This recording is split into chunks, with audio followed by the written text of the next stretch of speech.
Am Lights race here. On pole position, Mark Pedersen, the young guy from Auckland, alongside in the Donut King car. And around the outside, Jimmy Richards throwing down the challenge to these two. But Jimmy getting loose, way out there where no man should go. JR takes the number 5 car, gathers it up, and he'll get back on the track unscathed. A little shaken maybe, but unscathed. Well, how about that? Watch this.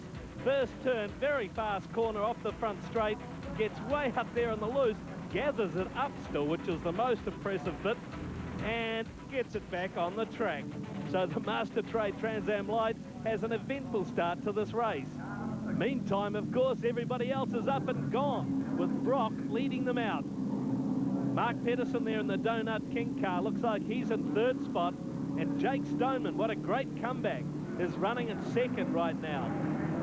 This is Jake, had an eventful start to his Trans Am Light series when he headbutted the wall, or his car did anyway, at Pukekohe, blew an engine at Manfield.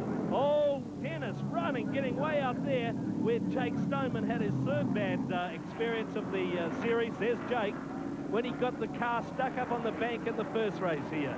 So Jake Stoneman trying to make up for it now and currently running ahead of Mark Pedersen in the 2nd spot. Here comes Richards coming back up the field.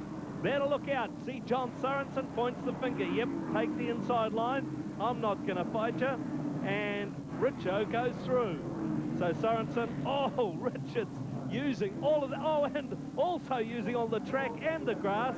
Neville Agas, Christchurch driver, making his debut here in the Trans Am Lights, finding it all a little bit too much around the hairpin. Brocky out front, and back in one of the cars that he drove so well to a Bathurst win or two, back in the Group A era, one of the BK Commodores down the front straight, all on his own. The fight for 2nd is here, and Mark Pedersen diving down the inside, contacts Stoneman, and lots of smoke, oh, lots of dust, lots of not knowing what to do next, and Mark Pedersen, former Formula Ford runner, goes through. So now Stoneman under attack from behind from Jim Richards. So Jim really did us all a big favour by doing that little loop off the edge of the track on the first lap. Has given us the pleasure of watching him charge back up this field. Now goes under Stoneman. No problems whatsoever. You get the feeling these guys would rather... Oh, Jimmy, hold on to it there. Well, that could be a little bit costly. Stoneman's going to come back at him here. Gets a better run onto the front straight. Side by side. The 2 V8s running down the front straight at Ruapuna. Jake Stoneman, the young guy. Jimmy Richards, 48, and with 30 years of experience, puts some of it to use right now. Jake drifts out wide. Jimmy dives down the inside. No trouble. Well, nice job. Jake could do worse than sticking behind him.